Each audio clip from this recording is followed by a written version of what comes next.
Radio for the masses. Headline edition, July 8, 1947. The Army Air Forces has announced that a flying disc has been found and is now in the possession of the Army. If the game is rigged, change the game. Game changer. I occasionally think how quickly our differences worldwide would vanish if we were facing an alien threat from outside this world. This is Fade to Black with your host, Jimmy Church, on the Game Changer Radio Network. All right. Good evening. Fade to Black. How you doing? Yeah.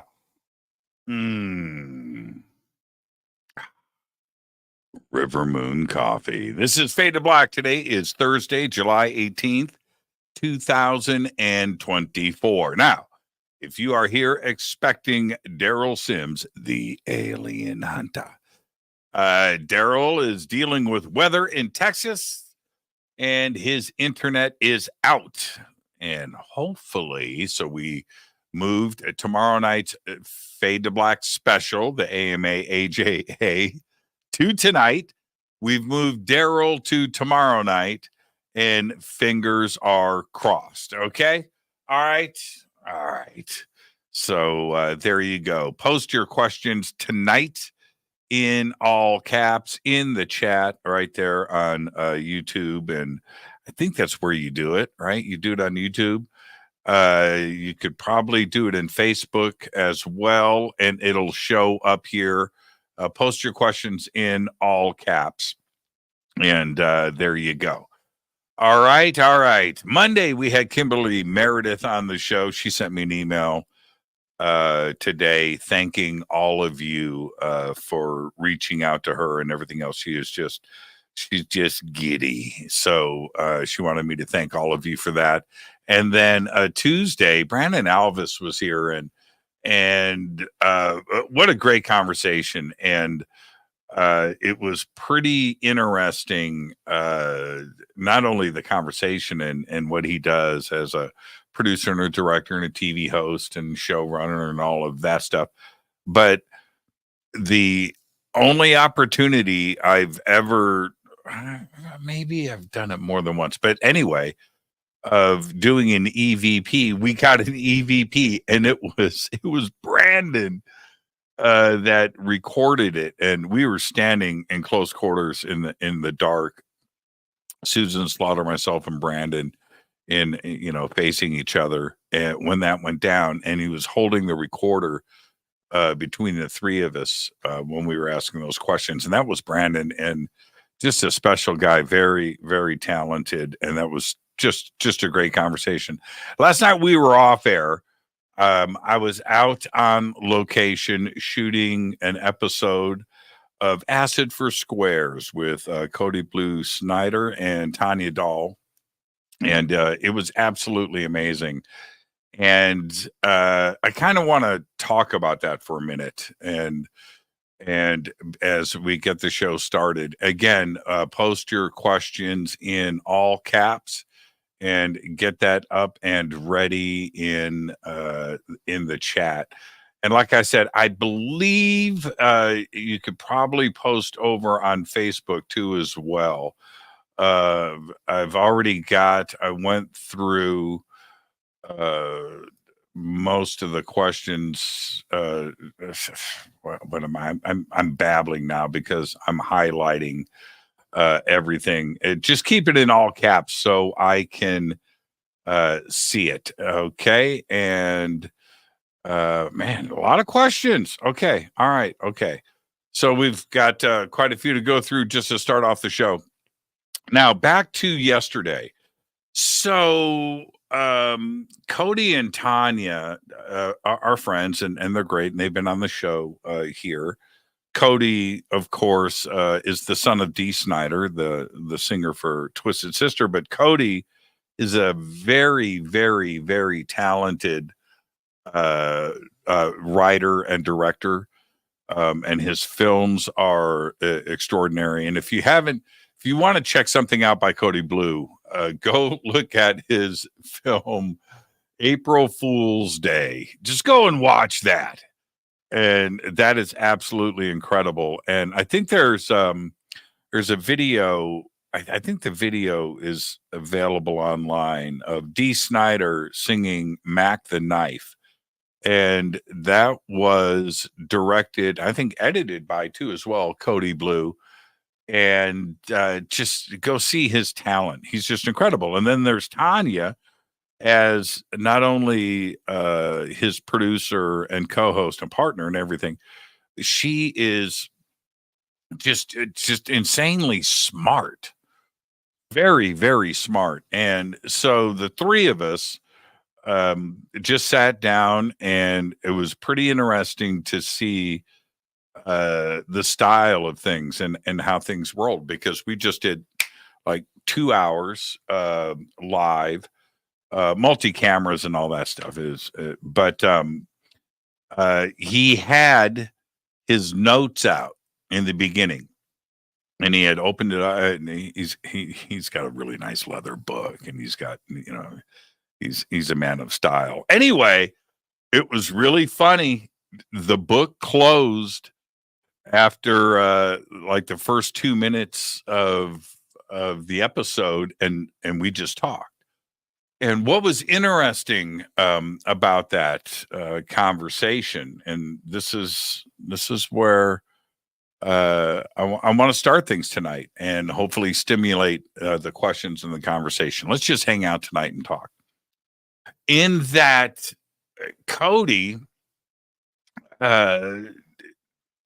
said, you cover this, and this, and how do you classify that? And when you've done this many shows and this many, he said, and I'm looking at all of your TV and film work and everything else, and the list is so long here. That what you must know, and how the community looks at you, right? For knowledge and information and things.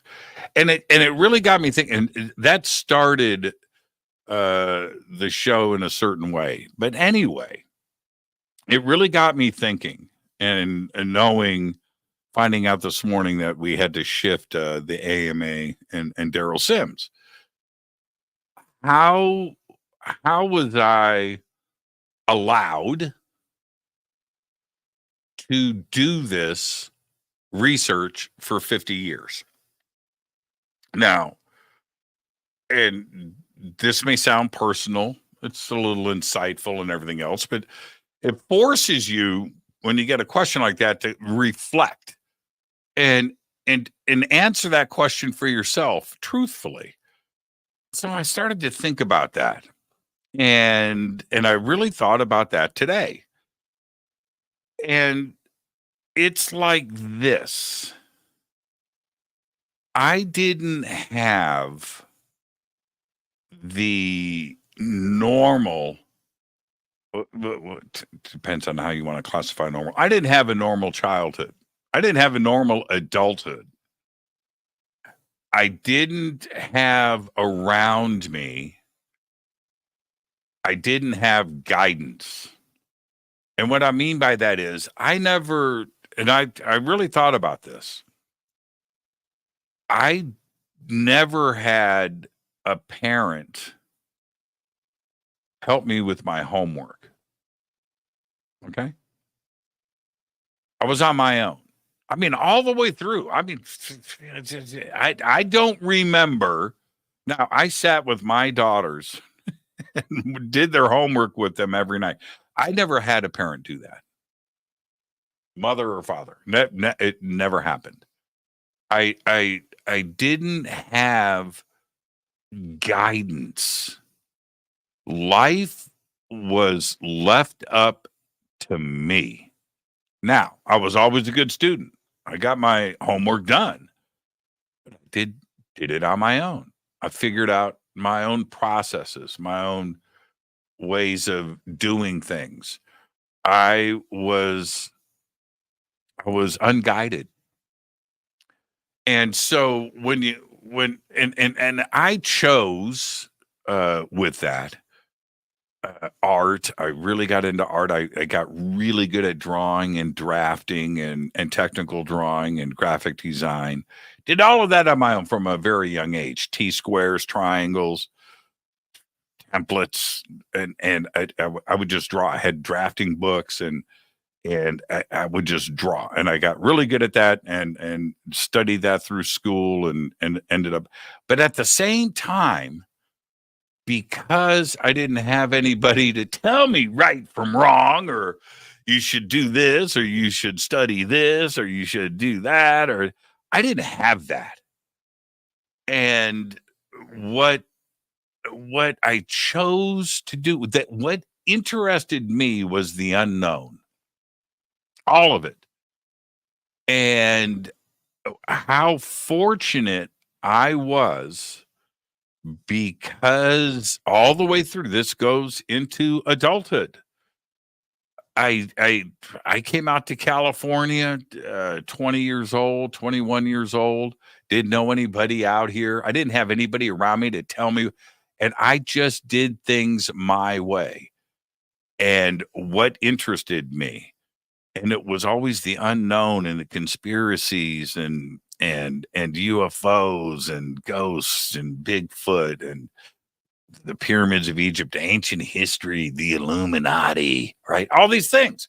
And I heavily researched all of this since I was 8, 9 years old. And when I decided, which was 20 years ago, 2005, that I was going to start a radio career, I knew going into that for probably 20 years before that I wanted to do, I wanted a career that allowed me to investigate and to interview and to research and then to turn around and get this out to the public. I had that vision years ago, as long as I can remember. And that's a long time. And so when I decided to do this, I already I knew I had a foundation. I had a foundation of decades of reading and researching and names and things, and you know, an example of that would be, and this is because I didn't have anybody around me. I didn't have anybody around me to tell me no. When my wife Kathy and I, the daughter, the mother of my daughter Nicole, Kathy's no longer with us. When we got divorced, the big D, in 1995. And so that, and now I'm living alone, right? And what happens? Well, the internet happens. And yeah, I had my UFO books, I had my conspiracy books, and I had my videos, and I had my magazines, I had all that stuff. But the internet happens, and I go, and UFO Mind, which was this website, it was like one of the first websites, I'm not kidding about this, on the internet, on the interweb. And it was huge. It was a big website, and especially it would be big today, but back then it was like all of the internet, man. And because I didn't have anybody around me to tell me no, or let's go out to dinner, or let's go do this, or let's go do that, or, you know, I didn't have that. I was able to, every free minute of my day, go on that website and click. And that website was link-based, hyperlinks, and you could click on a hyperlink, and everything was alphabetical. and click, and then it would take you to these sub pages and then to information. Okay, so anyway, that took me such an extensive website. That took me probably 3, 4, 5 months I remember clicking on the last link. And back then, I don't even know if the internet does this anymore, but when you clicked on a hyperlink and they were green on this website and they would turn blue if you had clicked on it before. Does the internet do that anymore? Anyway, so man, I've got nothing but blue, right? I clicked on the last green link, right? Started with a Z, Jesse Zamora. I don't know. And I click on that.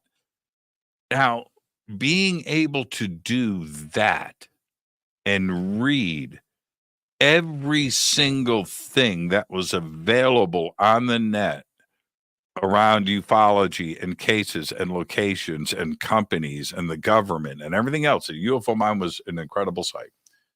I think there are static versions of it still up on the web. You can go and find it and see what I'm talking about. But I didn't have anybody to tell me no. And that's been my life forever. I never had that guidance. I followed my bliss. And so yesterday, when I'm sitting with Tanya and Cody, and they're throwing all kinds of questions at me about just so many different subjects, and I'm just going, brah, brah. And I'm like, how I am that person. Holy crap. And like today, and we'll get to questions in a second. Today, on with Christina Gomez, we do the Fermi paradox. The Fermi paradox is something that I have studied for 30, 40 years. And I've got books, I got this, I got that, and all the interviews I've done about it, and all the information that is out there about it, and how much I have collected on those 3 words, the Fermi paradox. And so today on with Christina, I don't need notes, right? I don't. I literally typed out 5 subcategories for answers to the Fermi paradox off, just typed them out, and that's it. That's all I need. And let's talk about this. And I wouldn't have been able to do that if I didn't have guidance. You follow what I'm saying? I didn't have somebody tell me I should do this, or maybe think about this, or that I did it without fear, reckless abandon, and I'm thankful for that. I would not change anything in my life. I wouldn't. All the bad stuff led to here. All the good stuff led to here. And all of that lack of parental control and advice that I give to my kids was missing in my life. And I didn't have it with employers, my teachers, and everything. I was just completely on my own. And I just followed my bliss. And it was just a crazy realization for me. How did it happen? That's how it happened. Crazy, isn't it? Pretty nuts. It's pretty nuts. And I'm thinking, by the way, and we'll get to questions in just a second. We'll probably head to overtime tonight. I'm writing 2 books at the same time about both, both kind of about the same thing, but one, I keep going back to these things in my childhood, and not philosophical deep stuff that I'm working out. I don't mean it like that, but I go back and I'm right. When you write, you're free of thought, right? You're just things flow out, the words just come out. And I've gone back and some semi editing and reading and the flow of things and how it's coming out of me. It's really weird because life goes by so fast that you don't have really an opportunity to stop and try to figure out why things are happening the way they are, or you want to overanalyze things. But when you go back and you're writing and you put it out there, you kind of just go, oh yeah, wow, yeah, that makes a lot of sense.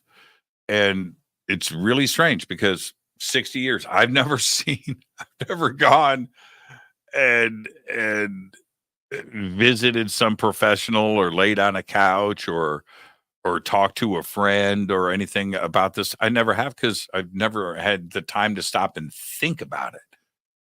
But yeah, little insightful,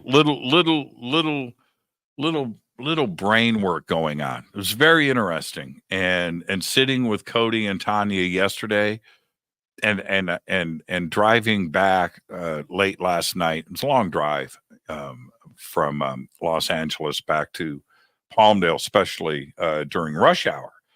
And I had a lot of time to just sit there and think. Didn't have the radio on, and just thought about how it all happened.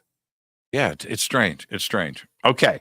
All right. So with that, and one last thing, again, keep your questions in all caps. I've had so many strange events occur in my life. Just strange, just weird, unexplainable things. And I started to compile, just things, just compile. And I'm like, oh my, what? This stuff can't be true. All of this strange stuff, all these weird coincidences, just like weird stuff, just weird, just weird things, just strange. So keep your questions in all caps and get some stories out of me tonight. Ask me some stuff, because I was really, I told you my friend Jerry Reese camp just passed. And I was on my Harley and riding, and I can talk about this now. I would have never talked about this years ago, but I had a house that I lived in by myself in Indianapolis. I was like 18, 19 years old, and it was a real dump. But I lived there by myself, and it was on like a half acre, sat up on this hill. And called it the Animal House. Other people called it the Animal House, but we had a lot of good times there. But anyway, Jerry and I were sitting. This is this is just something that you can't explain, but it's just the truth. So Jerry and I are sitting on the front porch at night. The sun is setting. House is facing west, and the beautiful sunsets of the summer. And we've got my ghetto blaster playing Judas Priest. All right. And we're sitting there in these chairs. And Jerry turns to me. This is 1982, maybe 83, 82, 1982, which would have made me like 19 years old. Jerry would have been 18. And he was my drummer. We had a band at the time. And Jerry turns to me as we're listening to Judas Priest, and he says these words. You know Rob Halford is gay, right? And you know when you hear that record scratch, that's what I was like. What? Yeah, he's gay. In my living room behind us, I've got a Rob Halford poster on my wall. Judas Priest meant a lot to me. Still does, of course. And I'm like, what? Yeah, man. Think about it. Village people, San Francisco. Think about what he looked at. Yeah, he's gay. No, what? And so we talked about this for a couple of hours on my front patio. And the conversation evolved into, it doesn't matter, who cares, and whatever. You know, we're both huge Judas Priest fans and Rob Halford fans, and Halford's the best singer in rock and roll and all of this. And, but this is the strange part. Who could have predicted that 19-year-old kid, me, 12 years later would be working for Rob Halford? I moved to California. I meet Rob, and boom. And then while I'm with Rob, and I'm thinking about that conversation I had with Reese Camp, and Halford hadn't come out yet. It had happened a couple of years later. But, you know, I couldn't help it, you know, just it was on my mind. And I turned to Rob one day. I said, Rob, I got this friend. And his name's Jerry. Now, I haven't asked you for anything, but could you sign something for him? Absolutely. So he goes and he gets an 8x10 and, you know, signs it. And I fly back to Indy and I called Jerry. And I said, Jerry, I have a gift for you. And he comes over and I hand it to him. And watching his face and the appreciation of what he was holding, right? And it all goes back to my childhood when I was 19 and that conversation that we had on the front porch. And that's the kind of stuff that I look back at my life. This what I just told you is a fact. That's crazy to me. It's crazy. It just doesn't make any sense. And I don't have an explanation for that. But it's those kinds of I don't. But it's those kinds of things that have guided my life. Just don't just stop and recognize what is going on. And I truly feel that there are those out there that are pulling the strings, man, that run this thing, run the world. But that they know this. But they want to keep that from us. Yeah.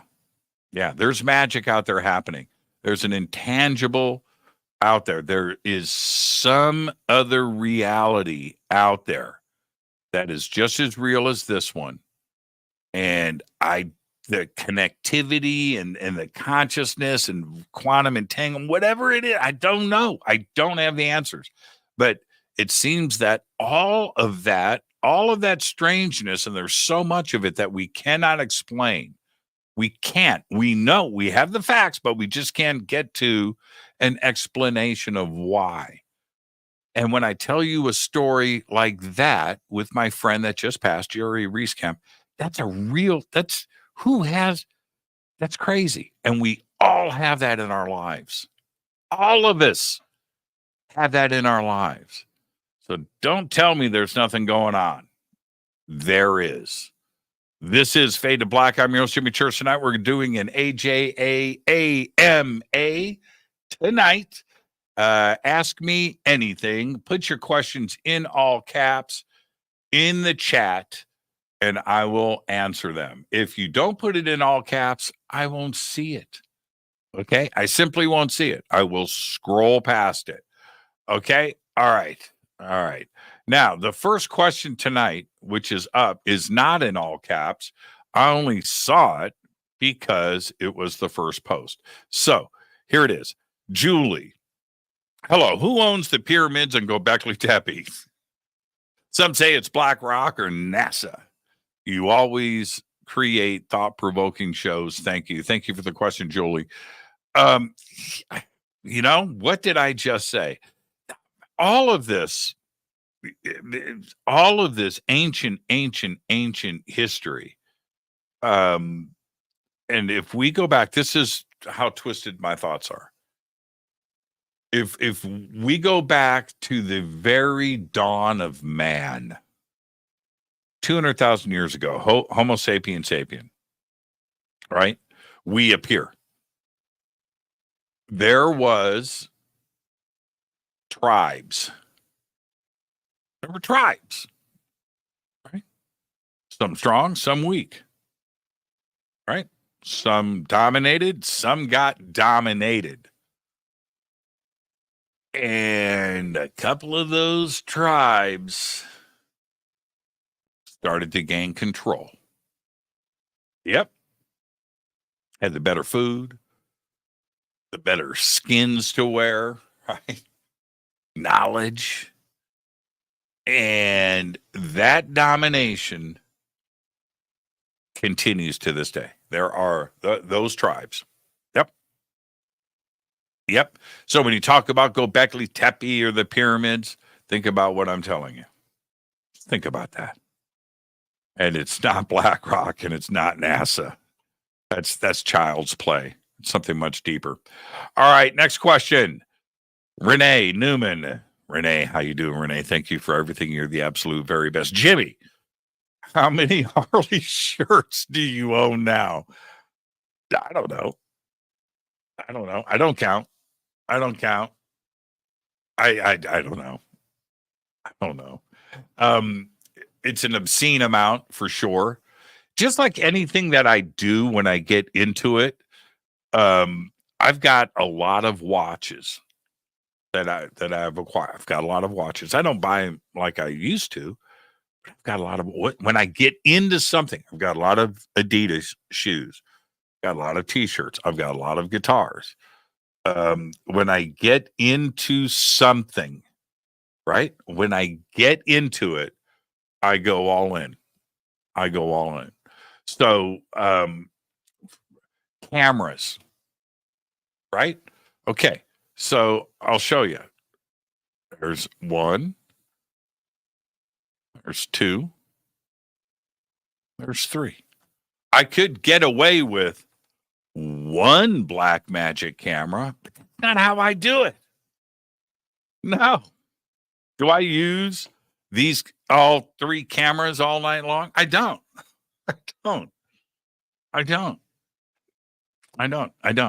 But each one of these cameras has a really nice light. Yeah. Each one of these cameras has a really nice stand. Each one of these cameras has the best cabling. Each one of these cameras, the HDMI goes into the controller.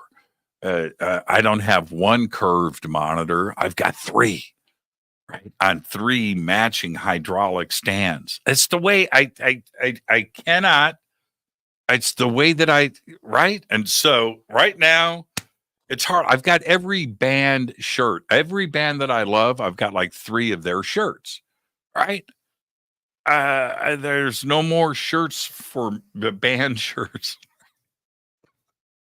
So Harley gave me an excuse. And there's a lot of Harley Davidson shirts out there. I don't know. I do have a Harley Davidson section in the closet. One thing I just will not do, man. I will not show. It's embarrassing. But I just do what makes me happy, Renee. So there you go. And like, I've never worn this shirt before. I might not wear it again. That's bad. Yeah, that's bad. That's embarrassing. Thank you for the question, though. Okay, this is from Dickie. Jimmy, if you were forced to go on the TV show Survivor and still guaranteed $1 million, how far do you think you would get? Yeah, I would outsmart everybody on Survivor. I'd win. I'd win that show. Yeah. What does it say? 2/3 social and strategic and 1/3 physical skills needed. I'm good. I'm good on all of that. Yeah. Yeah. Yeah. Yeah. I would win that show. I do it for free. I would do it for free. Survivor. Man, remember when that thing was a hit? Woofa. Reality TV. Writer's strike. If it wasn't for the writer's strike, see, it's just the way the world works, right? No writer's strike, no reality TV.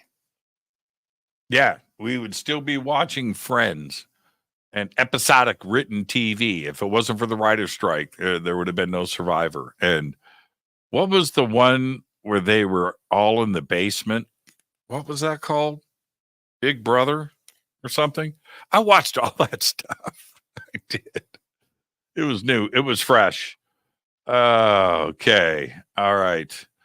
Let's see. Next up, Audrey, will you be playing guitar for us tonight? No, no. Man, I keep promising that. I will. Well, I keep promising. Today's a surprise. I always have an excuse, too. It's just, I'd just rather hang out. Isn't the mystery better? It wouldn't, isn't the mystery, it's the journey.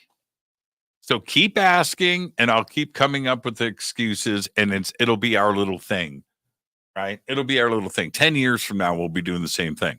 So, Jimmy, man, you going to play guitar tonight on the AMA? No, I can't. I had root canal done today. Can't do it. My suit didn't come in from the cleaners. My shoes don't match. Yeah, there you go. Thank you for that, Audrey. Next up, let's see. Pugsy. What do you see yourself doing 5 years from now? This, and working on my 5th Harley. Oh, man. Let me tell you something. Doing what I do. That was coming out the wrong way. If you, whatever it is, if you are doing what makes you happy right now, wouldn't you be doing that in 5 years? Why would you change? If you're doing truly what makes you happy, whatever it is, you should be doing it 5 years from now. If you're alive. Yeah. I'm not going to retire. There's no reason for me. It's too much fun. It's too much fun. I'm doing exactly what I am meant to do. And if you're doing that, you're going to be doing that in 5 years. Yeah. So I'll still be doing radio, still be doing TV. I'll be older and grayer and more wrinkled, but still be doing film. I would like to write more. I write every single day. I write for the show. I write for this. I'm always writing. I'm doing this, and getting all of that energy that I put into that. If I backed off of the show and backed off of other things and just wrote, I could crank out a couple of books because it's easy for me to write. It's the same as doing this right now. What I'm doing now, it's the same thing as writing. It's just I'm just not talking. I'm typing instead. And it's fun, it's easy, and it's really bizarre to see how the mind works when you're not speaking at the same time. So one thing I would like to be doing 5 years from now is definitely writing more. Yeah, I would really dig that. That's an excellent question right there. Okay, let's keep this moving right along. Coming up next, Louise. Hey, Jimmy, can you pretend you're sitting on your sofa and play something on guitar. If not, we'll still remain friends. Yeah. There you go. There you go. Yeah, it's kind of hard to ignore, right? With all of this. And I used to be able to because my cameras weren't static. Now everything's mounted, right? So that's mounted. It can't move. I can't point. I used to be able to move cameras around the studio, but I can't do that anymore. No. Is that my hairdo? Is that the way I look from the side? That's my helmet hair. That's my helmet head. See, I just use my cameras. That's what I should do. Okay, so for the rest of the show, every question gets a different camera shot. Every question gets a different camera shot. Jimmy, whatever happened to the show in Indy? Yeah, great question. I got booked up. We had planned. We had some other stuff, and the show in Scottsdale got overlapped with another production, and that got snagged up. The venue that we were looking at in Indy, and the dates for that are now taken up with other dates, with some other stuff. And then we had Miami booked and that venue for my birthday. And then the Egypt tour got overlapped. So we just decided to push everything off to next year. So, yeah, that's ultimately what happened there. Yeah, kind of sad because I was really looking forward to it. I haven't done anything in Indy. Isn't that weird? I've never. So strange. Yeah, I never did anything in Indy. I don't think there's ever been a UFO conference in Indy. I've never done like a George Norrie live. I don't even know if he did George Norrie live in Indy, but I've never filmed there. Yeah, that's strange. I would love to do something in Indy. Right? Have all my friends come out. That would be awesome. So, okay, next up, let's keep this going. Okay, here we go. Jimmy, I can't find a single thing on YouTube of you playing guitar. Surprised? What's up with that? Well, there's also nothing on YouTube of me riding my Harley. There's nothing on YouTube of me watching UFOs. There's nothing on YouTube of me chasing Sasquatch. There's nothing on YouTube of me doing anything but this. Yeah. Surprise? Yeah, there you go. All right.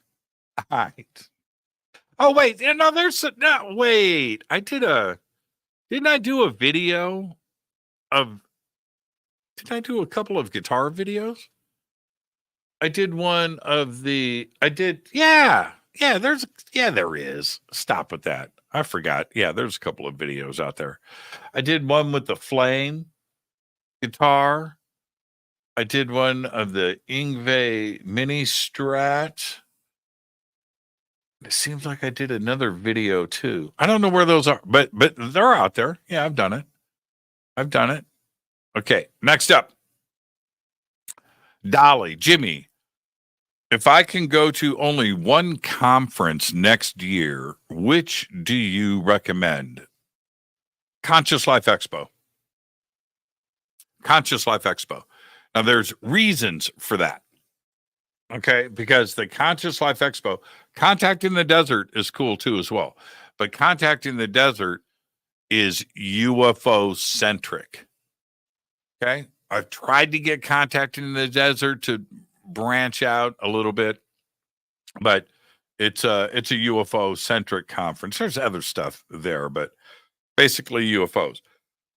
Conscious Life Expo, you've got everything. You've got ancient history, you've got ufology, you've got consciousness, you have life after death. You have the paranormal and the supernatural, and all kinds of subjects that happen. And it's also a huge conference. It's really big, and there's lots to do all the time. And so Conscious Life Expo, and that is typically the second or third week of February each year here in Los Angeles at LAX.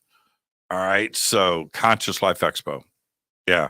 And yeah, that's what I would recommend. Now, if you want to do UFO stuff, then contact in the desert. If you want to go to there's a lot of smaller conferences that have 100 people attending, or 100, 150, and it's smaller in scale. And if you're more comfortable with a smaller attendance instead of something really big and crowds bother you, which I understand, then there's lots of smaller regional stuff that's out there. But the two big ones, yeah, Contact in the Desert if you're into UFOs, or Conscious Life Expo if you just want a mix of everything.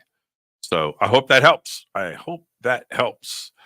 Okay, next up, boom. Just Jimmy, is it true that south of the border you're known as El Turcho? Is that right? It's funny. No, I'm known as Jaime Iglesia, south of the border, but that's actually pretty funny. See, I just read anything that is in all caps, and that is always my problem, because I don't know what I'm reading until I read it. Like this one from Ufolo. Jimmy Church, if you have the sole choice, where would the disclosure announcement be held? Man, that's a good question. It's a great question. Where should it be held?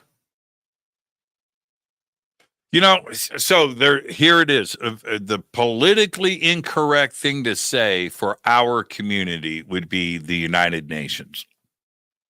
Oh, but Jimmy, they run the world, and it is the WHO, and it is yeah, but you have representatives of every country around the world there at the same time, and then you could stream it on TV.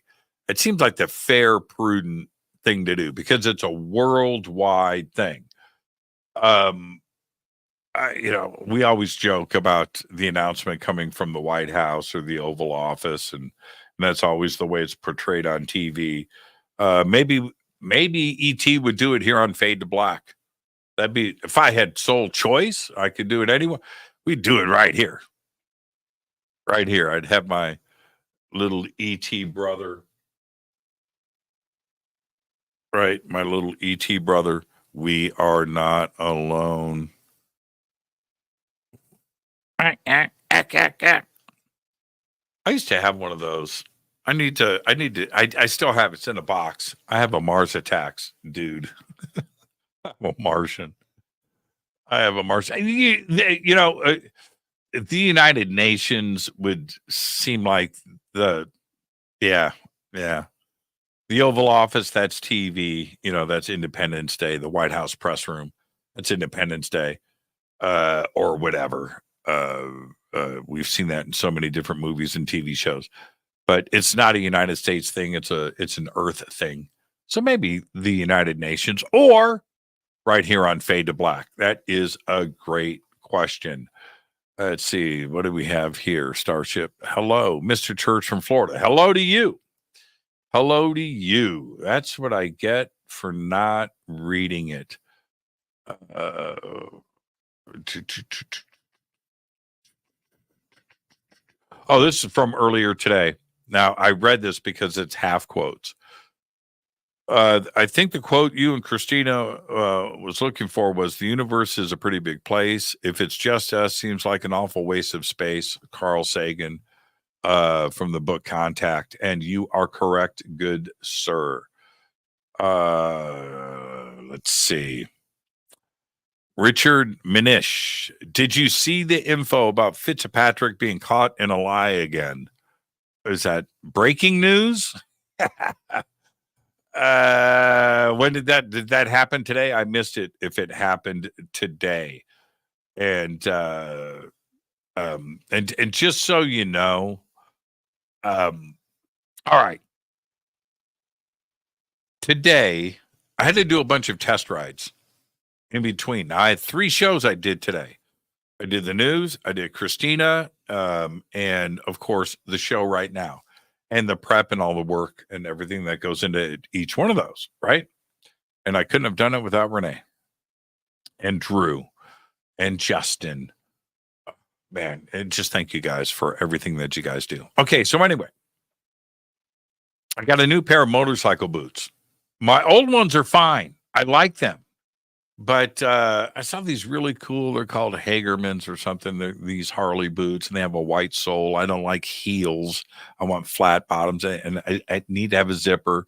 I don't mind having the laces, but it's got a zip on. I'm not tying anything. It's just got a zip because I just want to go and ride. So I get these, and they don't fit under my shifter. Well, they do, but I've got to bend my foot, and it's uncomfortable compared to my old boots. So I adjusted that. You have to pull, it's a lot of work. You got to pull the shifter off and, move it up a notch, put it back on, crank it down, see how it feels, and shift, and go take a test ride and come back and move it up another notch. And then I moved it 2 notches, I had to crank everything back down, back out, come back, do Christina's show. Go back out, that's an hour. Hour later, I'm back out in the garage. The bike is cooled down because you can't touch it.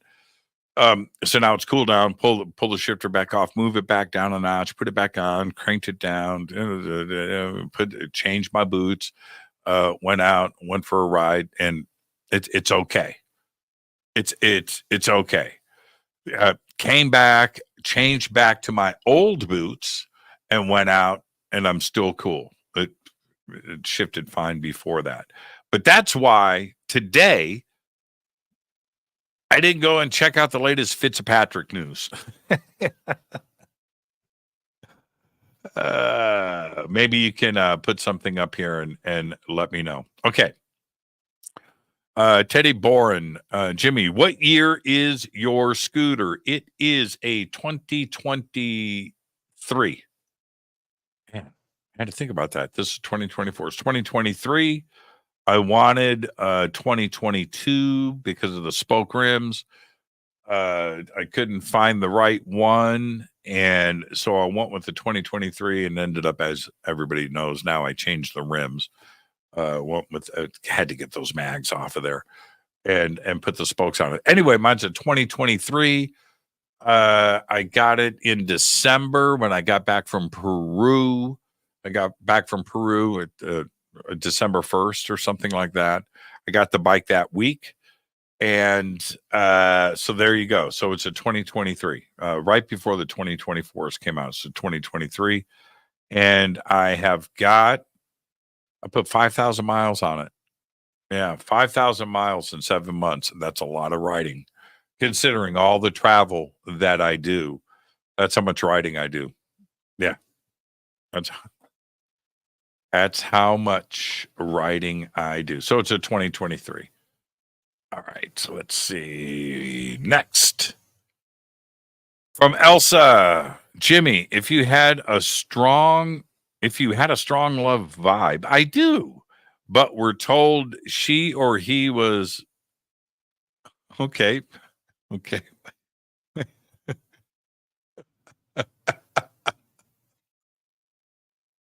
Oh man. So here's the whole question.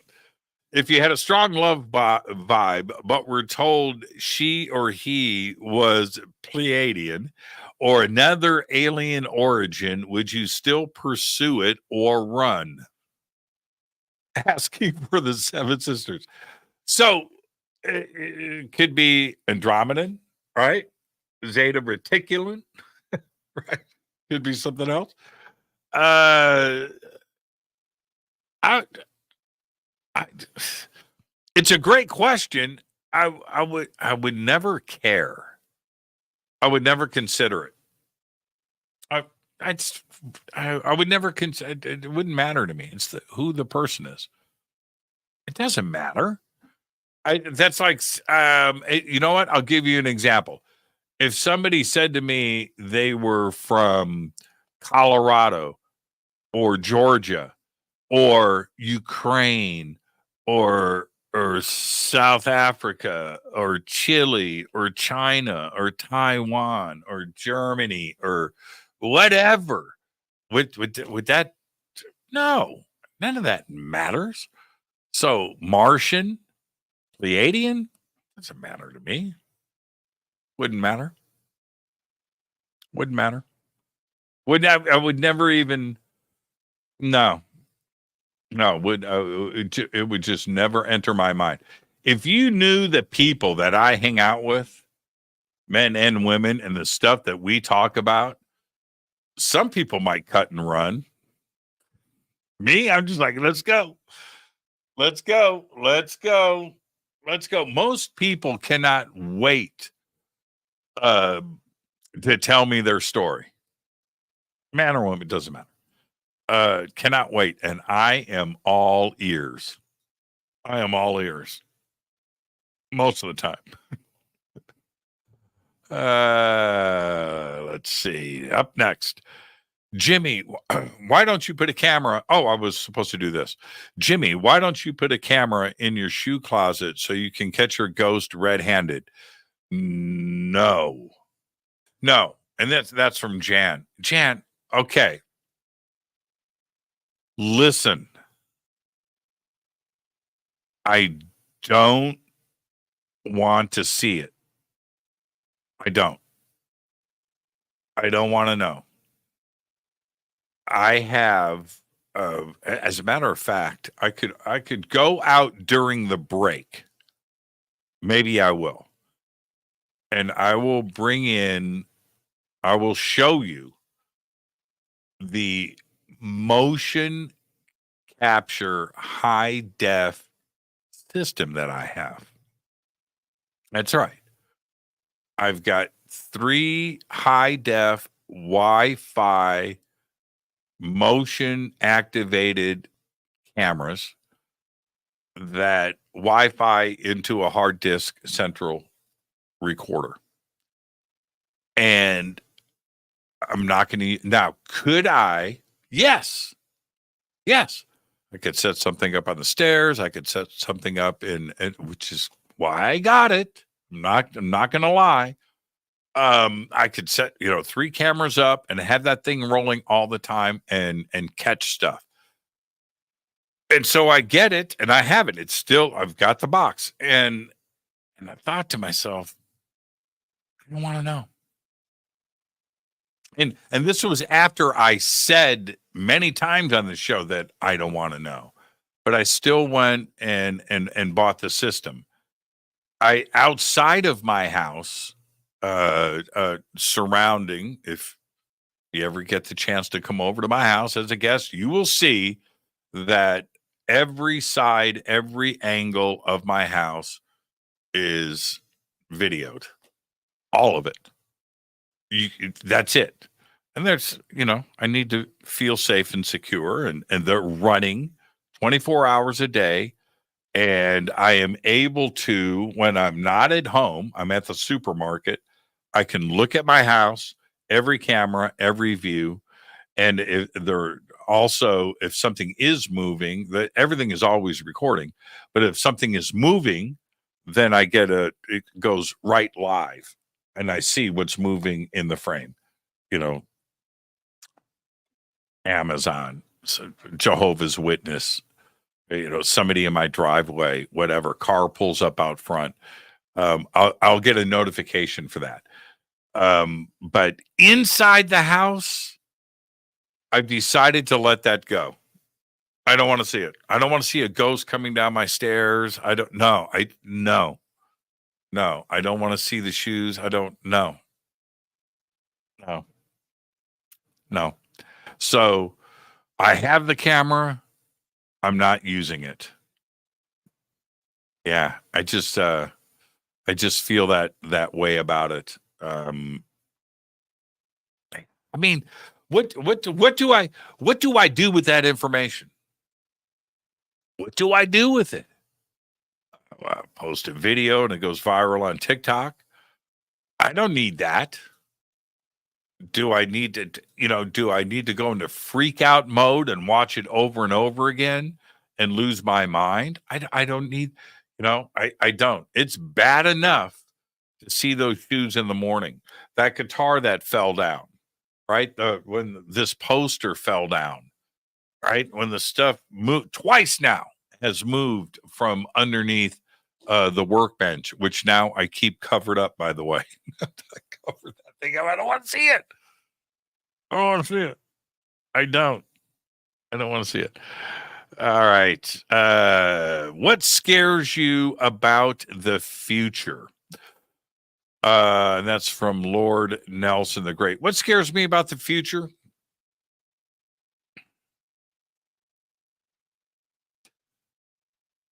Nothing.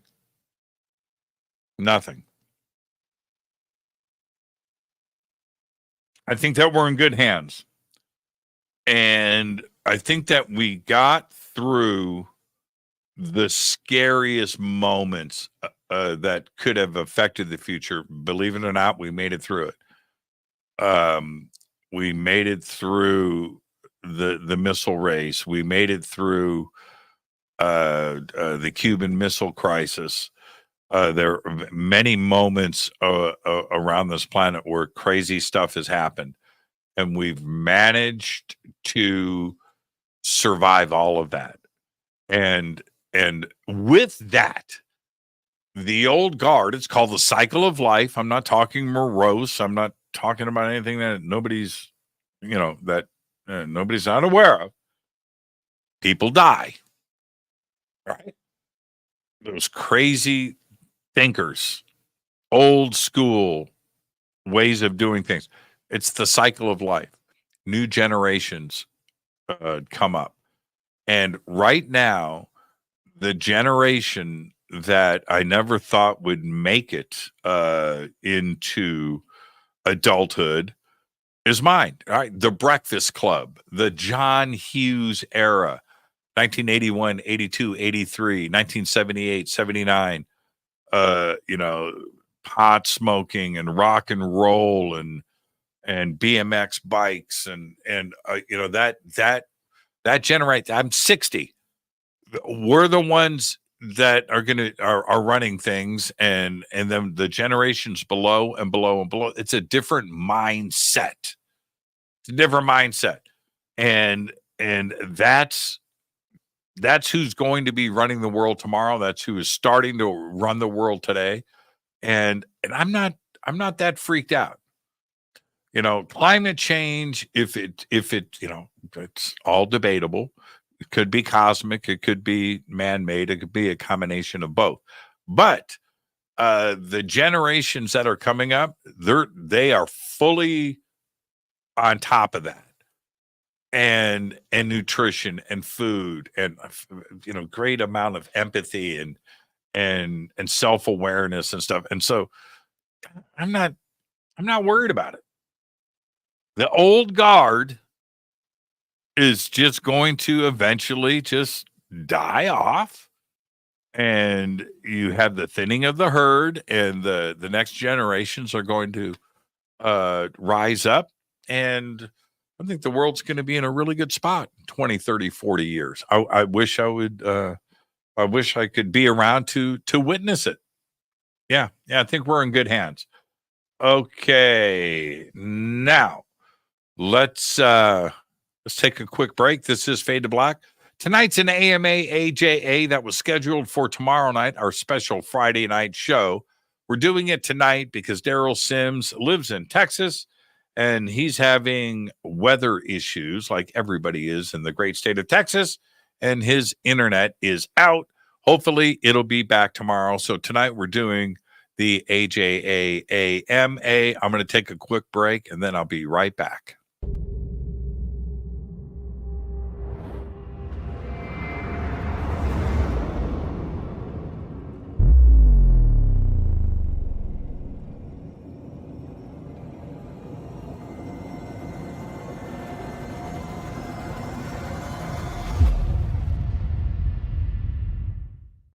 Subscribe to our YouTube channel to get your alerts and access to over 2,000 videos. Click that subscribe button right now. Go to jimmychurchradio.com and get the Fade to Black official podcast. 2,000 episodes, all of them commercial free for just $2 a month. Hi, this is Jimmy Church of Fade to Black, and I want to invite you to come to Alaska with me on the Contact at Sea cruise. It is this September 6th through the 13th, 2024. We are on the largest ship in the Pacific Ocean. That's right, the Ovation of the Seas. It's an amazing cruise, and a ship this big is so much fun. We've got lots of activities and lots of great speakers. We are leaving from Seattle to Sitka, Alaska, Skagway, Juneau. We're going to end the cruise in Victoria, BC, and arrive in Seattle on September 13th. We've got a lot of amazing speakers, including we've got Seth Showstack, Scott Walter, Stephen Bassett, Daniel Sheehan, Daryl Sims, Mas Adi, Vivian Chavez, Grant Cameron, Geraldine Orozco, Misha Johnston, and Melanie Aguirre, and a whole lot more. All you have to do is go to divinetravels.com. You can also go to contactatsea.com. Both are going to take you to a full event schedule. You can check in, look at the boat, get things ready to go, and maybe get a cabin with a balcony. That's what I'm talking about. Come see the whales. Come check it all out. Let's go to Alaska this September 6th through the 13th, 2024 with me, Jimmy Church. Now, when you head to divinetravels.com or contactatsea.com and get signed up, you know what? Use my name, Jimmy Church. I'll see you there September 6th through the 13th, 2024. Let's go to Alaska.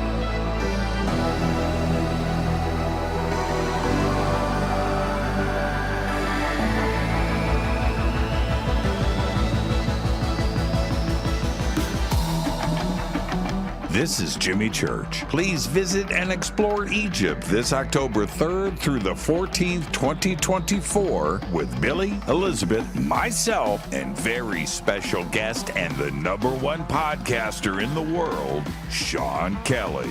It's simple to do. Just go to forbiddenknowledge.com and click on upcoming tours, or click on the link below. We'll see you there. Watch Into the Vortex on Gaia TV. It's Fade to Black for the screen. Simple to do. Go to Gaia.com, search Jimmy Church, or click on the link below.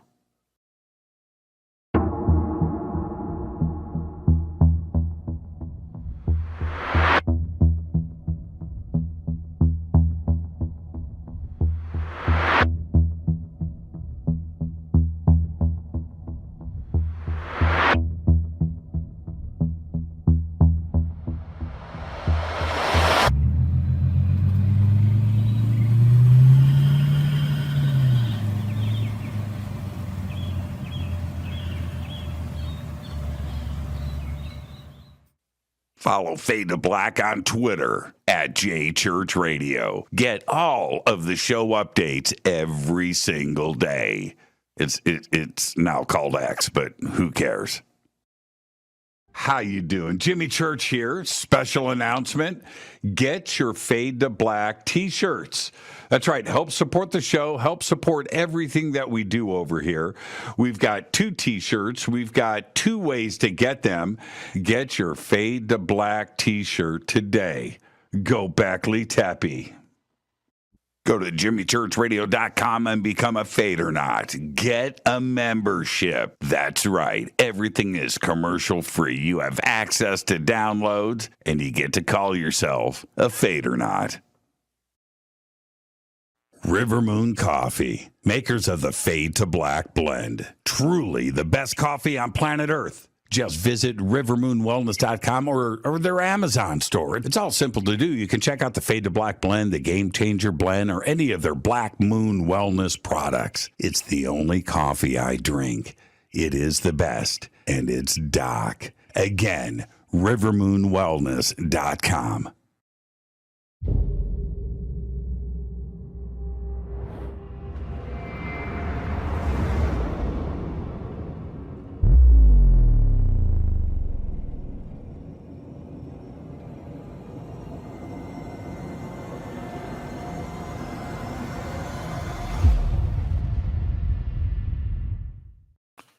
All right. Welcome back, Fade to Black. I'm your host, Jimmy Church tonight, AJA AMA. That was scheduled for tomorrow night.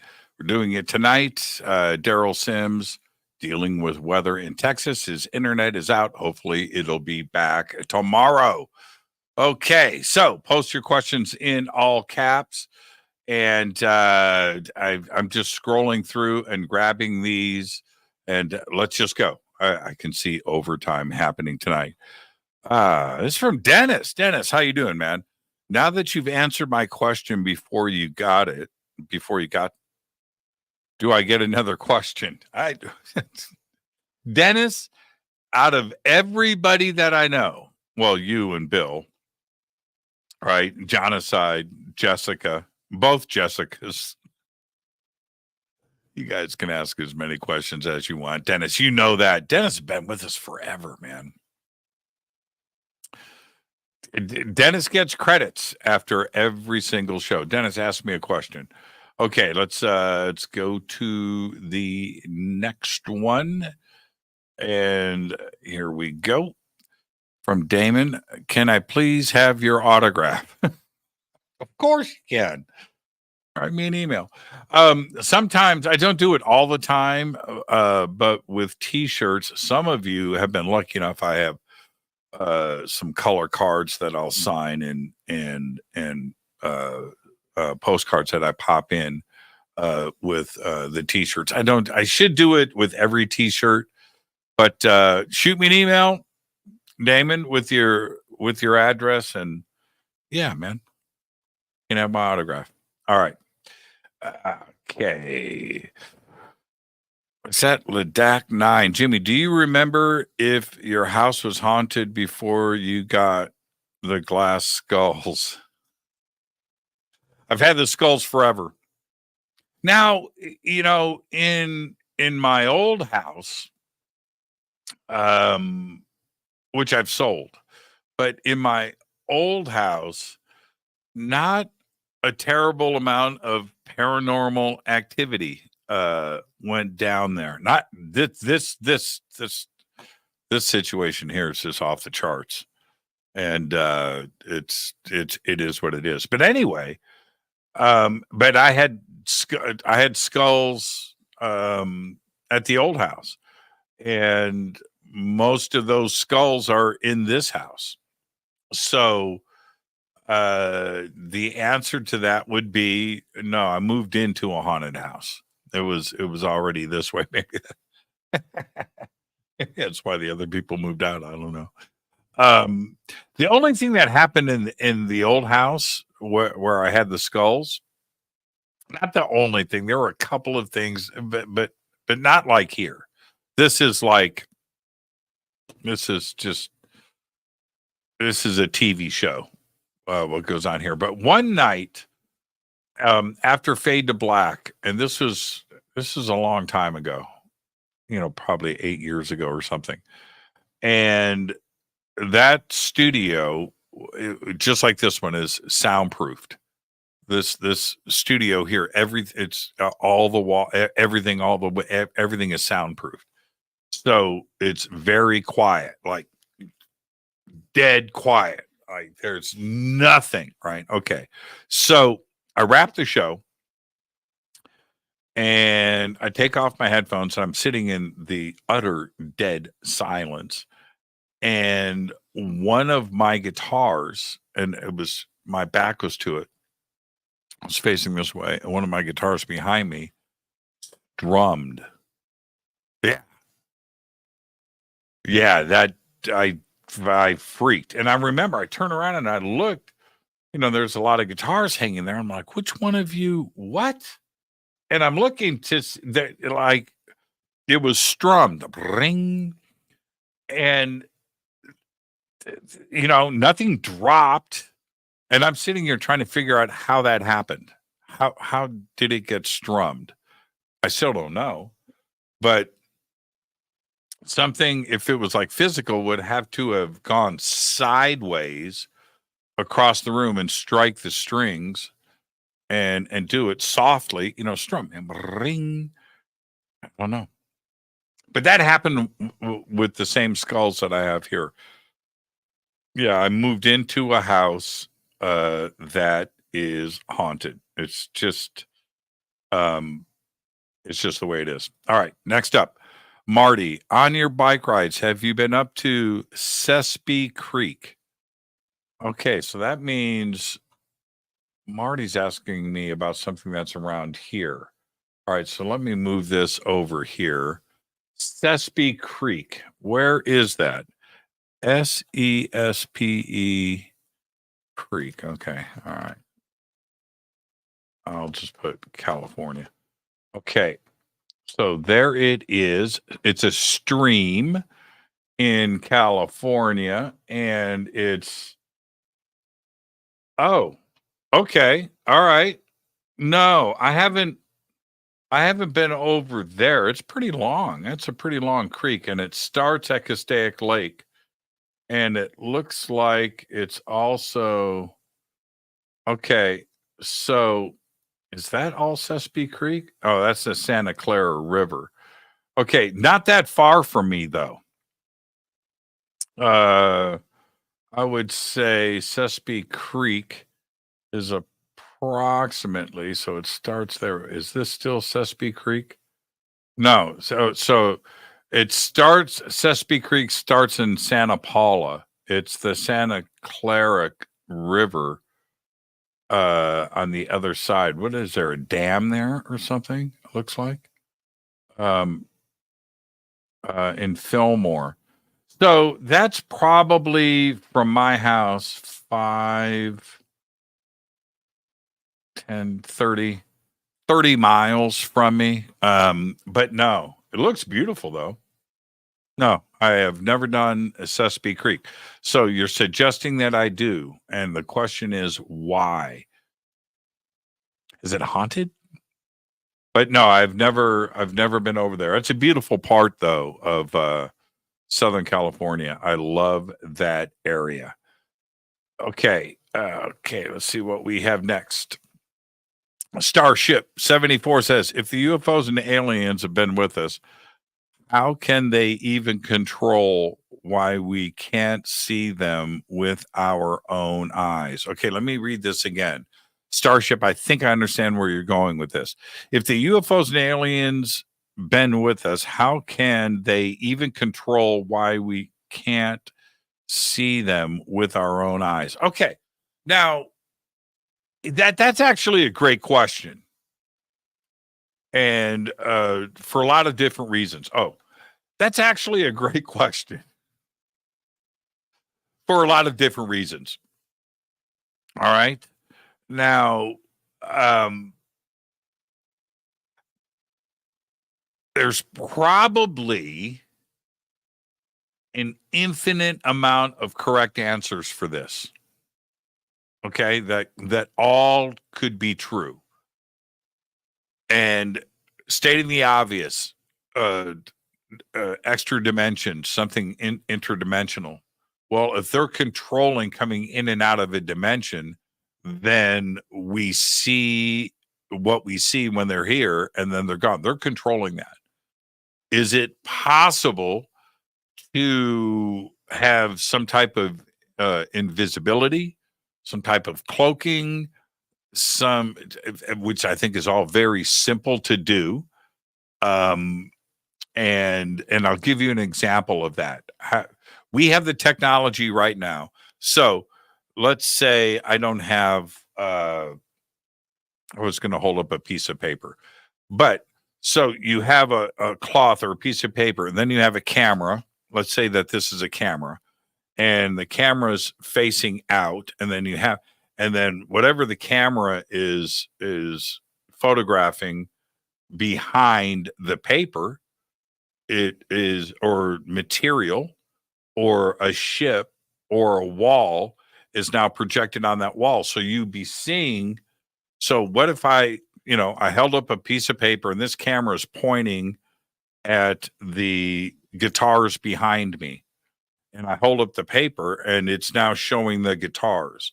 It could be the same thing, forest, sky, right? So a ship going over the top and it's got a camera pointed at the sky, and what it's pointed at is now projected on the bottom of the craft. You would see the clouds and the blue sky on the bottom. You wouldn't see what is there. And that technology, we have that now. So that's just two simple little things that it's an infinite answerable question. There are so many different reasons for that, but is it possible? It's possible. Yes, and it's happening, and we have the technology to do it ourselves right now, and we are using that said technology right now. So there you go. Yeah, it is not a big deal. This is from Kevin. Kevin says, when was the first time you heard Dark Side of the Moon? And what was your reaction? Okay. My reaction then is the same that it is today. I was on a road trip not that long ago, this year, driving in my Jeep, and I pulled up iTunes and I just went Dark Side of the Moon, album, play, boom. And I'm on the freeway, and I listened to Dark Side of the Moon beginning to end. And the thought of, Pink Floyd was like that with every album. Okay, Animals, Dark Side of the Moon, The Wall, and you go and you listen, and the level of production that is there is like nothing that's ever been done before. Very few artists get to that level of excellence, perfection. But it's also the songwriting and the concepts behind the songwriting. It's perfect. It's bloody perfect. And I do that all the time. There are a few albums that I do that with. Pink Floyd is one.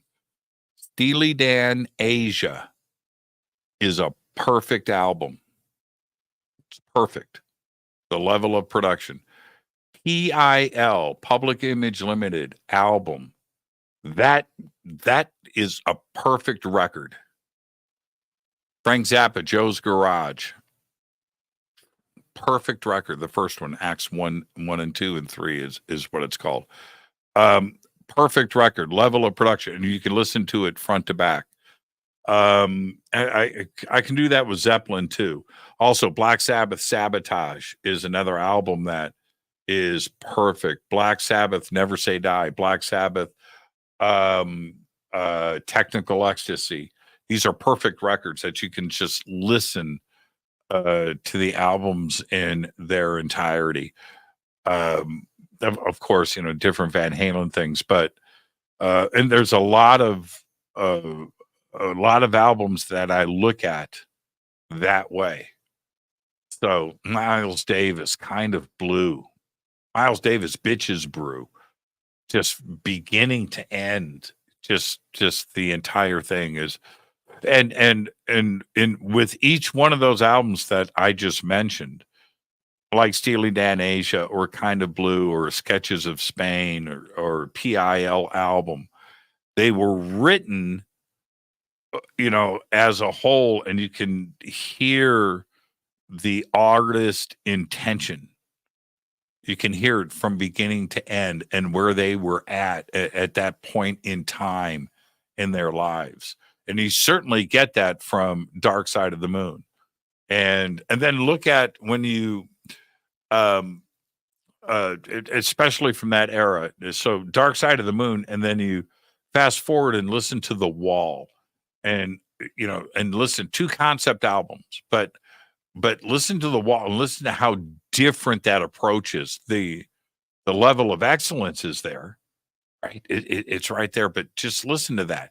It's a moment in time. Same thing with Steely Dan Asia or Frank Zappa, Joe's Garage. Those 3 Black Sabbath albums that I just mentioned, each one, it had a different feel and different vibe because that's where the band was at that moment in time. All of the Van Halen albums did the same thing, except for Van Halen 1. Van Halen 1, they had their whole lives to write that album. But Van Halen 2 went into the jet age compared to Van Halen 1. Go and listen to Women and Children First. It's kind of almost a party album. By the time you get to, Diver Down, and so you can hear the anger. You can hear the anger in the band. Yeah, there's some infighting going on. There's some stuff, but you can hear it in the album and in the way stuff is done. But yeah, Dark Side of the Moon, I do it all the time. I listen to it from beginning to end. All right, let's see. Up next, Brian. Jimmy, you work for Rob. I did. Dude, when are you getting him on the show? I've got a Rob Halford commercial that ran on this show for probably 8 years. I haven't done those stops. I was thinking about putting those back in. Yeah, I might go back, and I have stuff from other people too that never made it on the air. But that Rob Halford commercial, to hear him go, you listen to my friend Jimmy Church, jimmychurchradio.com. That's a pretty good spot from Rob. So there you go. I saw a picture of Rob the other day wearing a Dolly Parton T-shirt. Oh my God. Oh man. Okay. It's Alfred. Why don't we see, this is Starship 74. Okay, you're only allowed one question. I just read them all. Why don't we see spaceships overhead like everyday airplanes and things? We do. What are you talking about? Man, just go outside and look up. Jeez. Your name is Starship. Listen to me, man. I say this with love and affection. Your name is Starship 74. Go outside and look up, Starship. It's every day. Every day you will see something. Every day. Okay. Every day. Why don't we? Jimmy, have you ridden up T?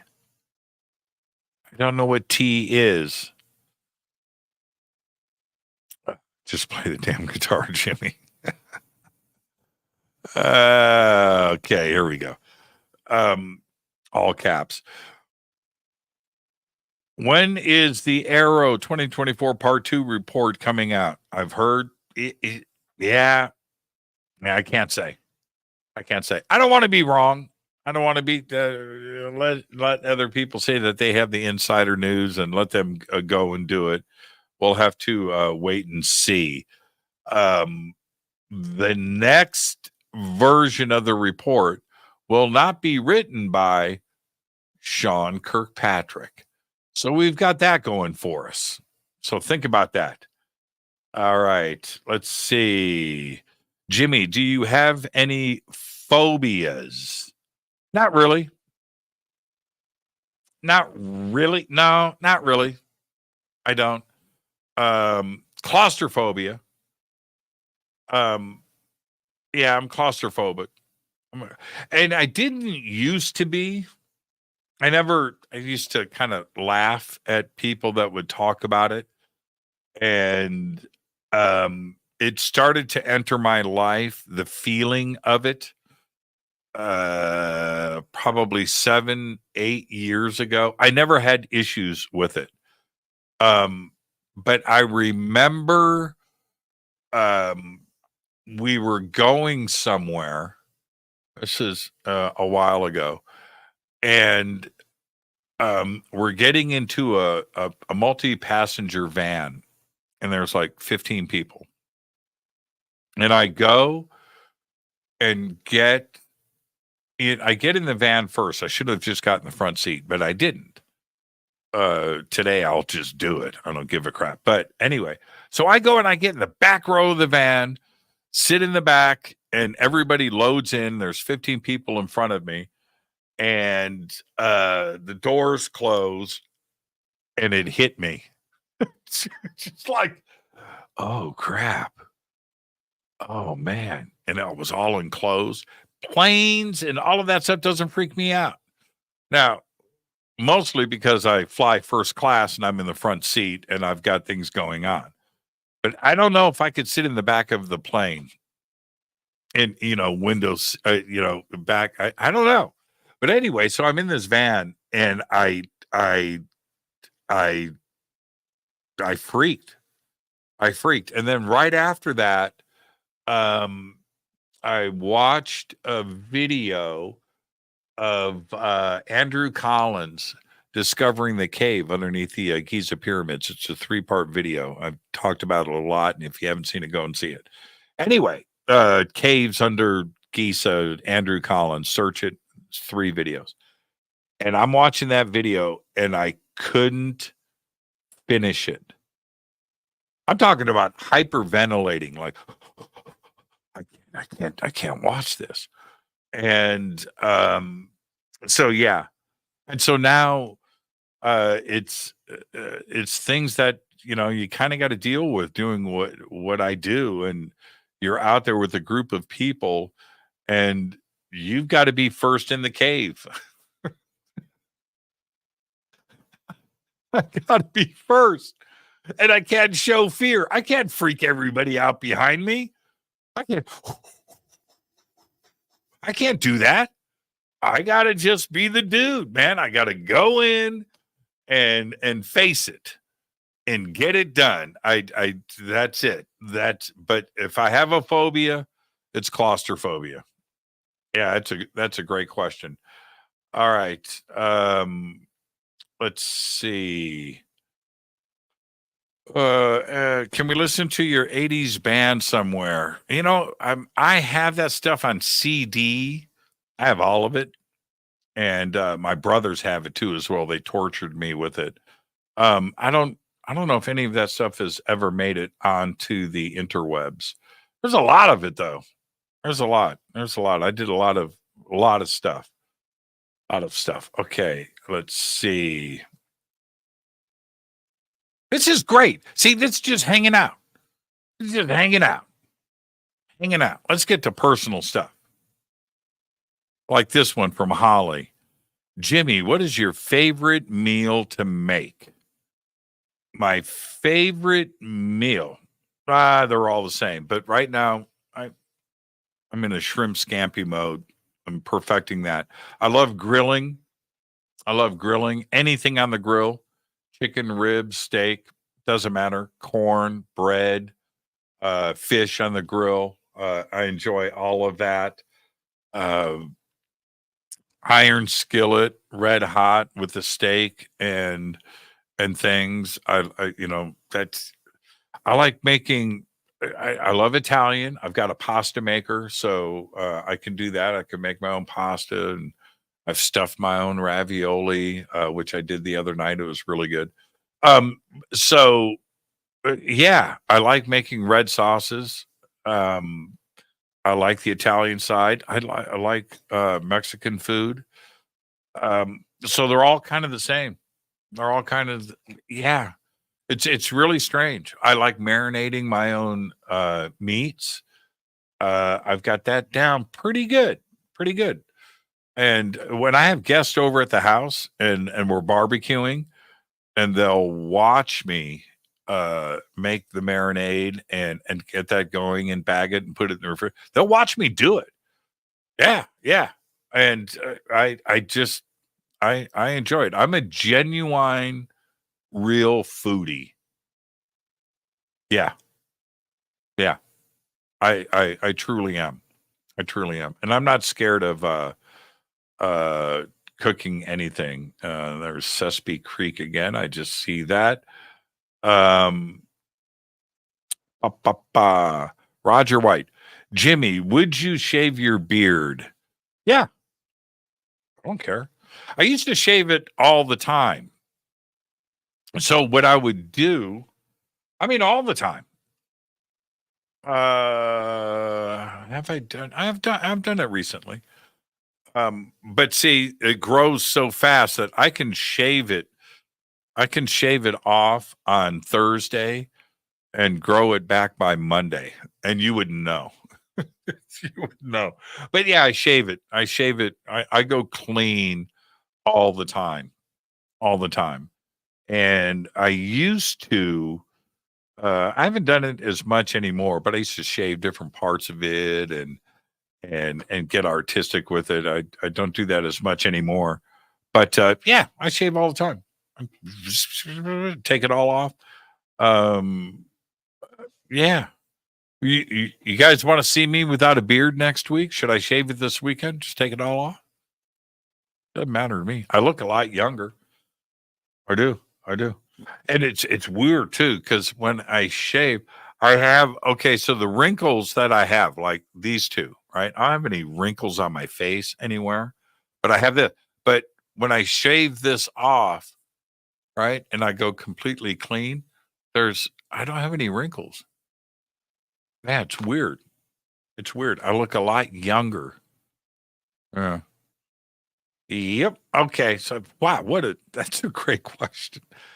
Oh man, I've got so many pictures. If I go, um, okay, so we were just talking about Rob Halford. Okay, so let me see. Let me see if I have some Halford here. See if I have some Halford. Let me find recent pictures of me without.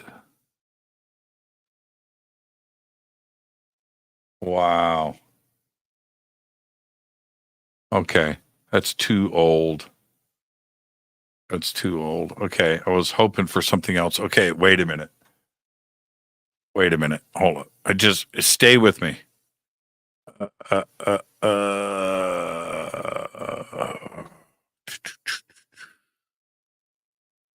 okay. So you want to see me without. Okay, this is the young version of me, but this is pretty funny actually. So we're talking about Halford, right? You ready? I've never shown this picture before. This is never been seen. Are you ready? You ready for this one? That's me and Rob Halford at his house. Look at me. Look at that. And this is when I put a studio in his house. But anyway, look.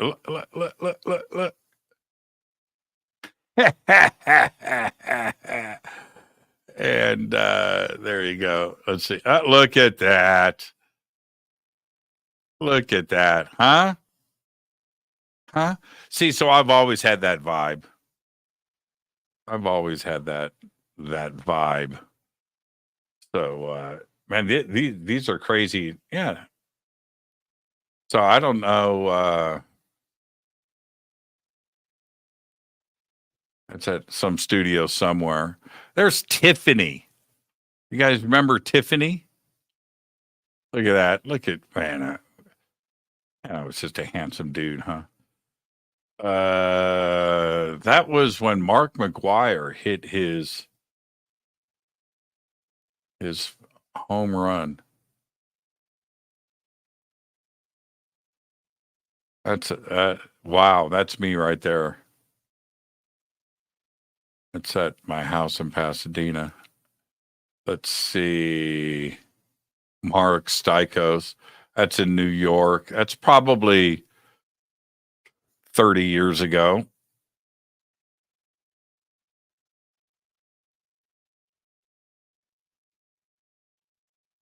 So I don't know. That's me at the age of 14. That's at my parents' house.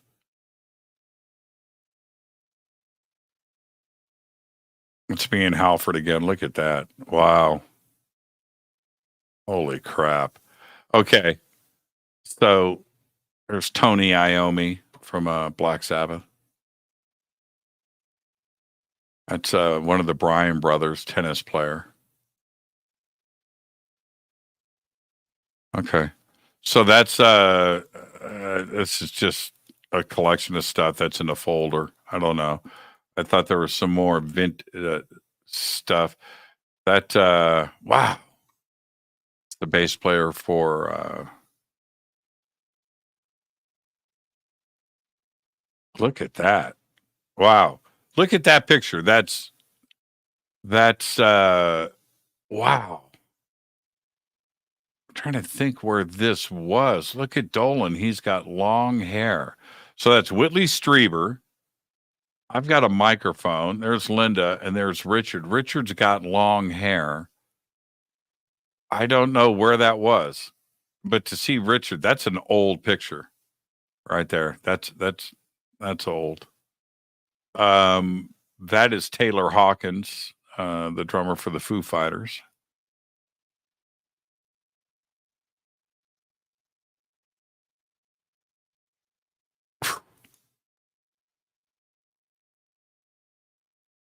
This is Quiet Riot when I produced their album. That's me, Kevin DeBro, Frankie Benali, Carlos Cavazzo, and Rudy Sarzo.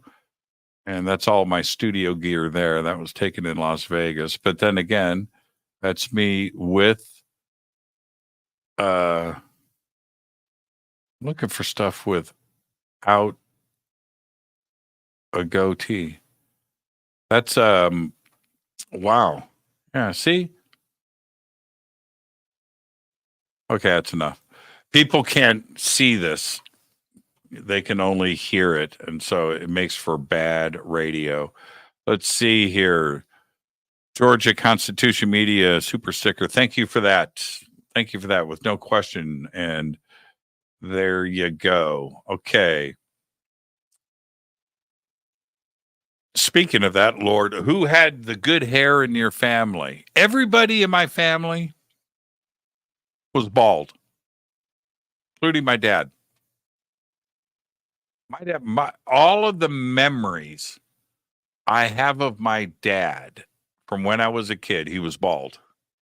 So he was bald in his 20s. Go figure. My brothers, they're all bald. I'm the only one with this. Isn't this crazy? This thick, crazy, gnarly hair that I've had. This hair has been cut 3 times this month. Well, wait a minute.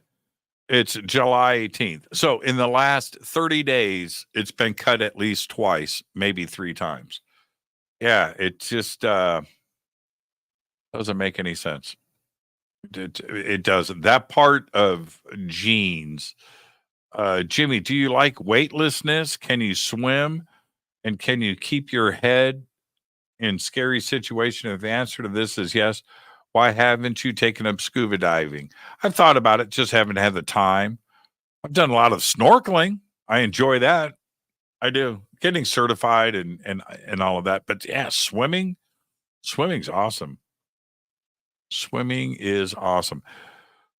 Jimmy, if you could go back in time, where would you go? I've answered that question the same just about every single time without any real variations to it. I would like to go back and see the Great Pyramid, the pyramids get built. I would like to see that. Question is, you've got to know what year to go to. You've got to know what part of history to be able to go back and do that. I know some people would like to go see the crucifixion. Okay. All right. And that's back in time. There's nothing wrong with going to the future if it's guaranteed that there's a planet here. Going to the future would be cool. Going to the future and just seeing what's up in 1,000 years, 2,000. But if you could come back, you don't want to have it. You don't want to have time travel be a one-way trip.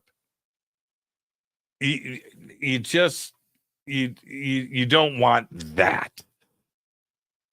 You don't want it. You don't want a one-way trip. I mean, so the loaded part to this question, right, would be, okay, you can go back in time, you can pick it, but you can't come back.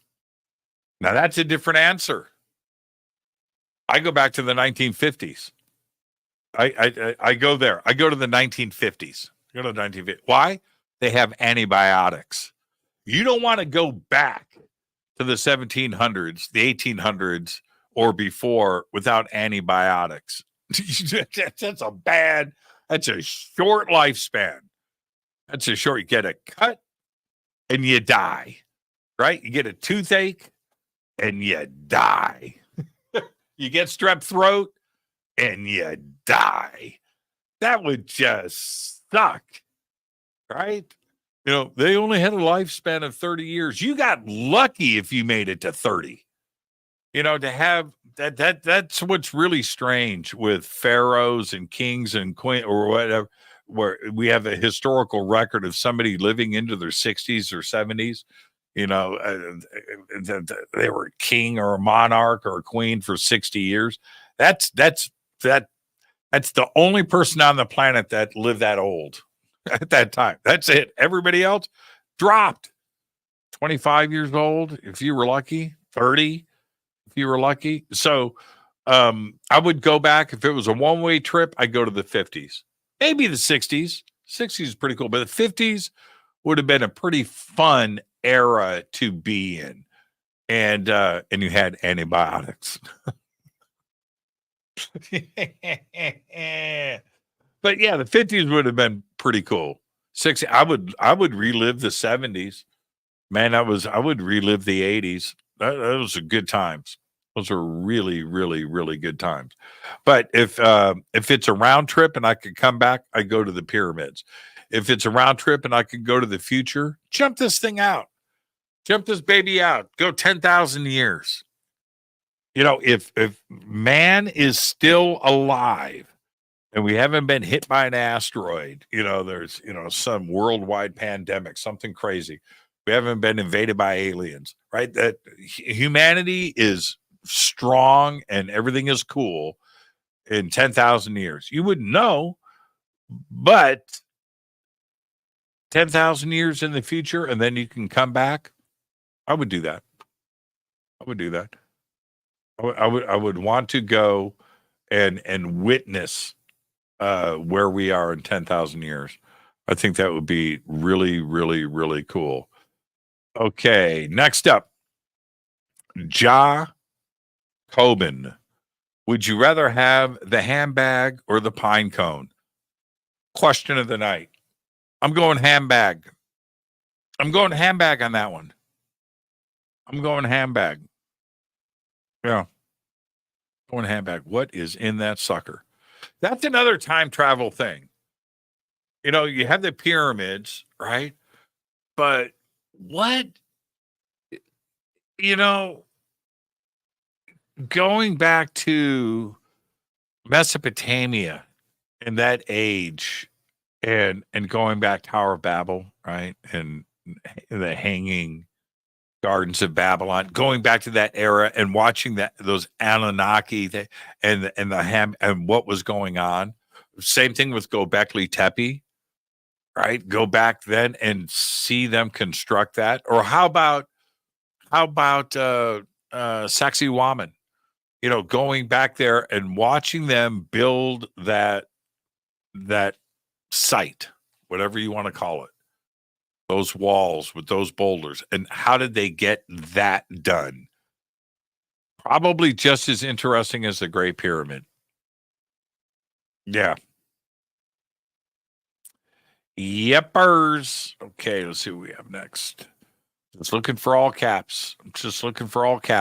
Philip Shepard says, do you hang out with the Anunnaki? I do. And so do you. We're all Anunnaki, man. We're all Anunnaki clones. We've all had our DNA altered. We've all had our genes spliced by the Anunnaki. I think that we have Anunnaki DNA. All of us.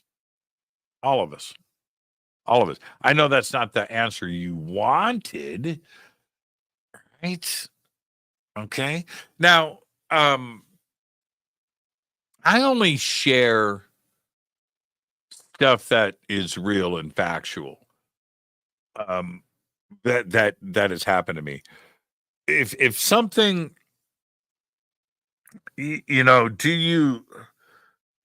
remember talking with this person, and you guys don't know who this person is. I'm not gonna say he or she or whatever, but I remember having a conversation, and this person was telling me that the Anunnaki was at their house every day for different experiences, some of them even sexual, but conversations. And I said, okay, so this is in a dream, you're meditating? No.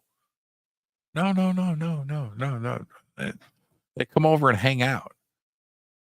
And now I'm going to listen, but is that, are we right? Okay. All right. So if you're looking for that kind of answer out of me, no, you're not going to get it. Even if I had, I wouldn't share it. Okay. Let's see. How would you be addressed by the female ETs? Captain James. Oh man. Somebody pointed out last month, the month before, I was with a bunch of friends, and if you were there and you remember this, then you can help me remember it correctly. But somebody broke down my name, and Kirk, Captain James T. Kirk, right? Kirk is church, like in Danish or something. I don't know. Iceland, I don't know. And that Anthony, my middle name, is Tony. So my name is actually James T. Kirk. Isn't that strange? It's kind of weird. I mean, it's a stretch. I agree. But somebody brought that up and made that point to me, and I found that really interesting. Jimmy, if you could assume for a moment you were smoking a joint with a dragon, okay, let's assume that. The joint goes out. Do you ask the dragon for a light? I do. Absolutely. I haven't smoked pot. Like smoked it.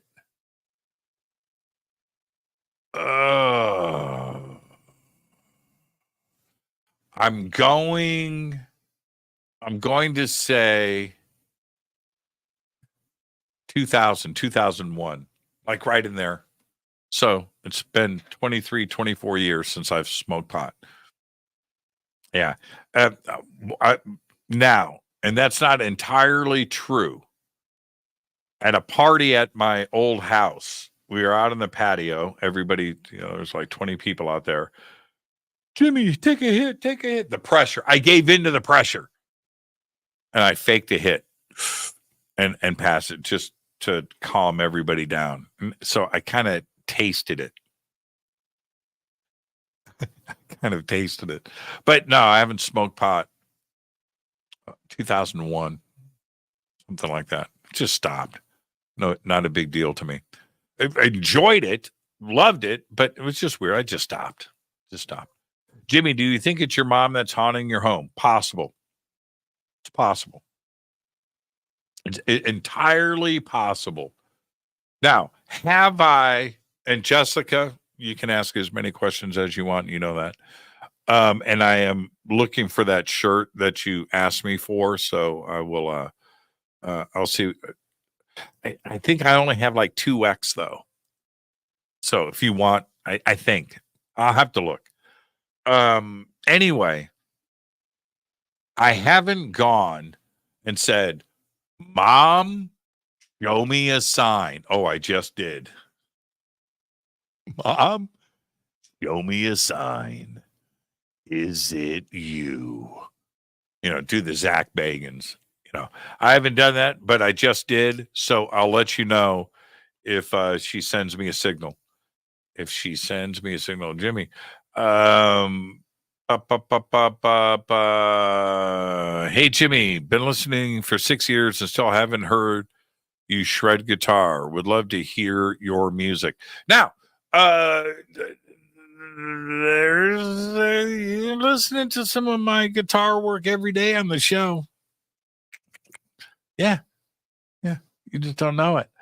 And for the first probably 4 years on the show, the first 3 years, 4 years on the show, the intro music and the outro music, that was all mine. It was all mine.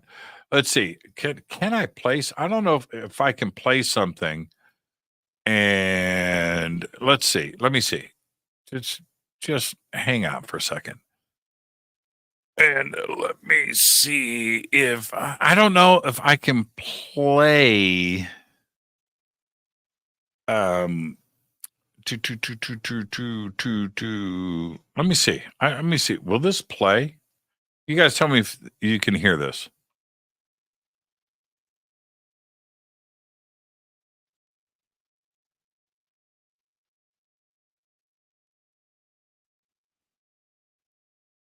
It's me.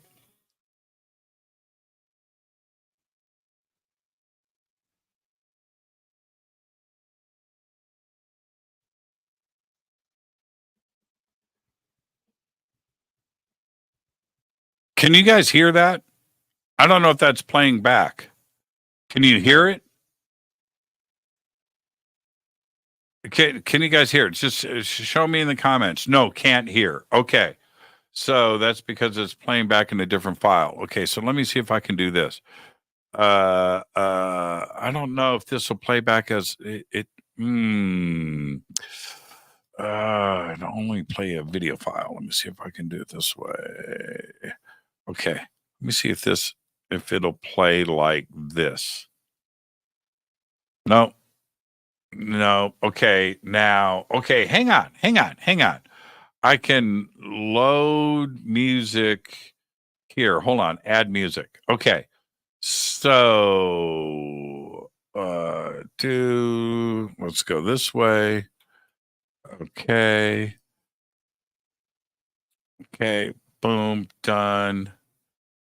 And it's now loading. I don't know if it's going to play back too loud. So let me see. It's processing. Okay, I have to load the file in order for it to play back. But I'll just play a little bit of it. I hope it's not too loud.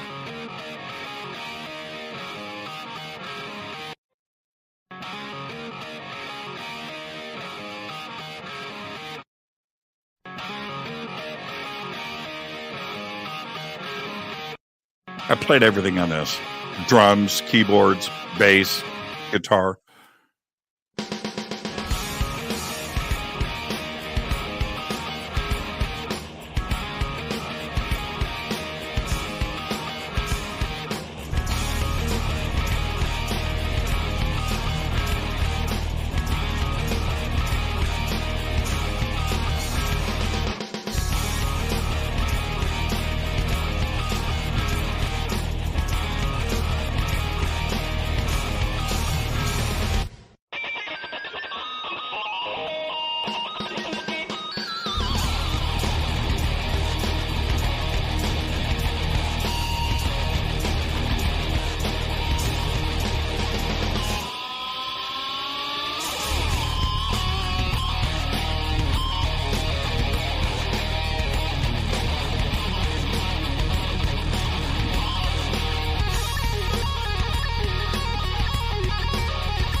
There you go. All right.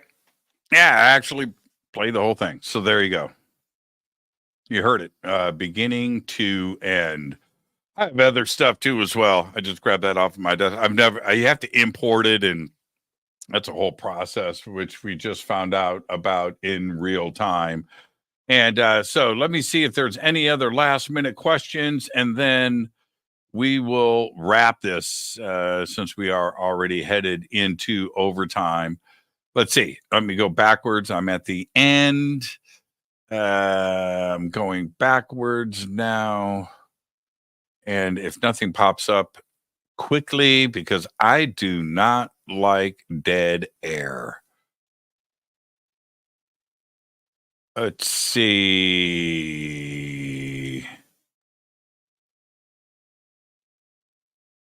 Jimmy, do you remember hitting the bong on camera about a year ago? Never hit the bong on camera. Oh my God. That's funny though. That's funny. I haven't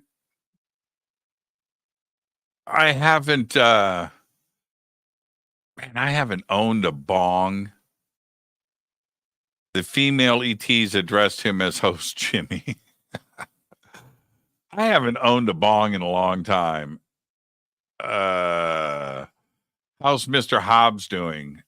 Wow, I haven't talked to Reese in a while. It's been a minute. It's been a minute with Reese. You guys probably are up to date with him, and I'm sure everything is great in his world. Let's see. Is your coffee grinder still okay? This is okay. I like where this is going. Oh, Olivia. Hey, Olivia, how you doing? Is your coffee grinder still static free? Wondering if they really work, considering one. Yes. Now, actually, it's interesting that you say that. I just got a couple of months ago, I got a bigger one. But there was nothing wrong with my other one. I actually went through two of them. I wore the first one out, static free, and great burr grinder. And I wore it out, and I got the same brand, got it again, very happy with it, and stayed static free. Static free coffee is a game changer, everybody. When you get a burr grinder, you got a coffee grinder, and you open it up after grinding your coffee. If you don't have a static-free grinder, coffee sticks to the plastic. It sticks to the thing. It's on your head. It's everywhere. It's staticky. And it's like peanuts, packing peanuts. It's like, you know what I mean? Styrofoam. It sticks to everything. Anyway, so when you make the move to a static-free coffee grinder, your world changes. You do not give a crap in the morning about coffee and a mess. So a couple of months ago, another brand, but static free burr grinder, just got a bit bigger basket on it. and stuff. Anyway, so yes, Olivia, I'm still static free. I'm now on my third one. I will always stay static free. They really work. Yeah. And they have a comb. There's like a metal comb in there, and as that spins, the metal comb, right, it is discharging the coffee. It's really cool, man. It's a great invention. It's a great invention. Static free coffee grinders. I'm not playing around about this. It's a really, really, really big deal, and that is a really good question. Jimmy, what did you think of Natalie riding the Harley? That was awesome. This is from Shay Human. Okay, so Shay Human says, "What do you think of Natalie riding the night train in the video I posted?" I think that was from Australia, right? And anyway, her shifting, it's a great video. She's a rider. She's a rider. She's an experienced rider. So watching her shift choices and where she's shifting in the turns is a great video. It's very cool. Nice bike too. I watched that video like 5 times, and I was listening for the shifting. I'm so glad you asked me that. Jimmy, babyface, but keep the beard. Thank you. Thank you for that. Would you ever do a cooking video? I've thought about doing this a lot. Yeah. And I really don't have an excuse for not doing it because I have all the gear. It's more about, I have the cameras, I have the lights, I have the editing, I have the video studio. I have all of that. It's just time, because I've thought about this. How many times?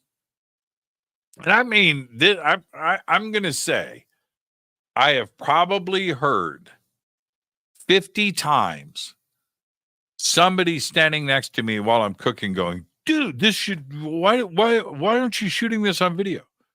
Why don't you do a cooking show?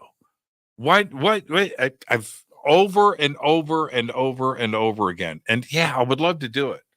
It's just time. But I would love to do a cooking show.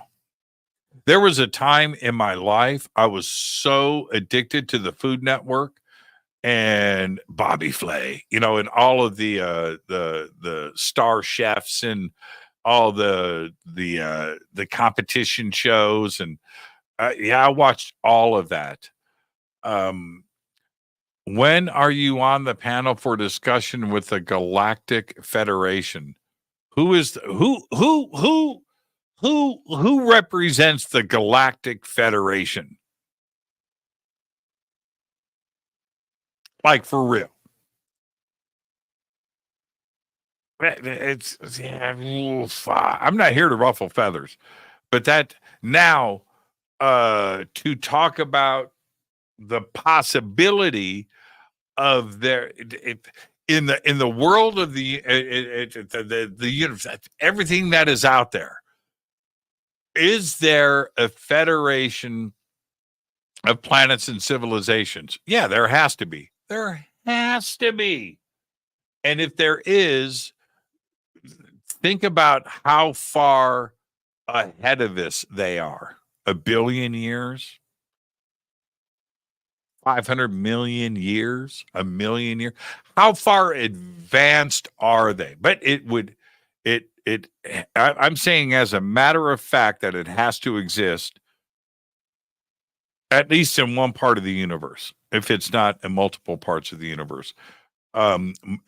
Maybe there's different federations in each galaxy.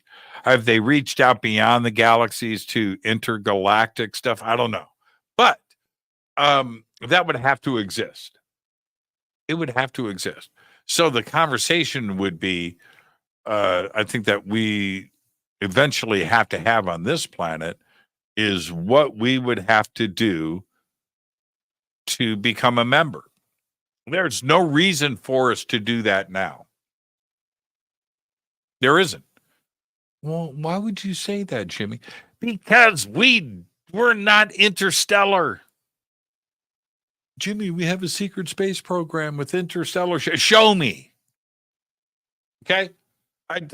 Just show me. I'm not saying it. It's possible we do, but I haven't seen it.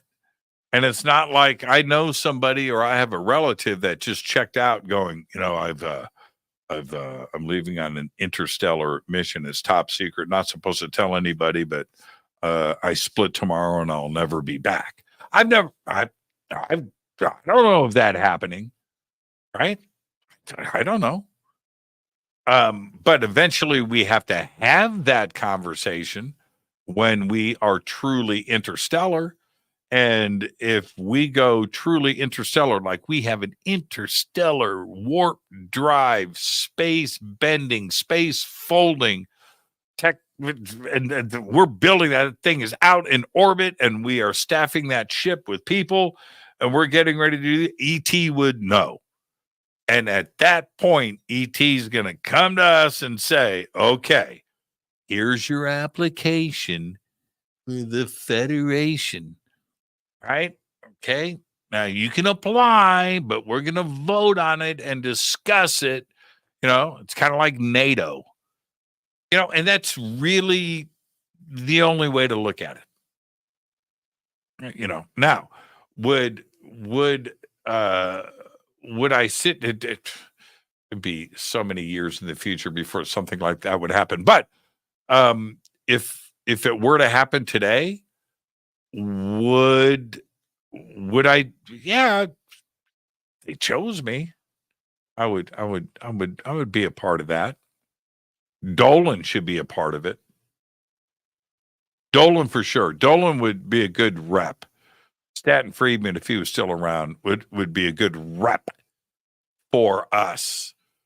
No politicians. No real politicians. We need just somebody to represent us. Who would represent us really, really good? Not Elon. He's out of his mind. He wouldn't work. He's a megalomaniac. Just no. But you would need somebody that has humanity's best interest in mind and would speak level-headedly about us. And it wouldn't be ego driven. And Dolan would be good for that. Somebody like Dolan. And I'm only saying that because he's part of our community and he understands that. Who else would be good? Avi Loeb. Avi Loeb would speak for us really well. Yeah. Yeah. He wouldn't lose his mind. He would have a pretty good grip on it. All right. Let's see what else we got. We are seriously into overtime and I don't mind this. Just as long as the questions are coming in and they're good. I just jumped to the end. Let's see where we are. The Seven Sisters have not yet met this Galactic Federation. Really? Fade to Perfection cooking show. Yeah, I kind of like that. That's pretty good. When is Linda coming back on? Yeah, she's busy doing a production right now. Just talked to her. And so I'll have Linda on soon. I used to have Linda on more when she wasn't as busy. Now she's got so much stuff going on. She's just super, super busy. Fried to Black. Dennis, I love that. I love that. Oh, yeah, Avi Loeb indeed. Okay, so Dalai Lama would be a good rep. There is this talk about, and I'm kind of Fade to Tread's motorcycle show. That would be good too as well.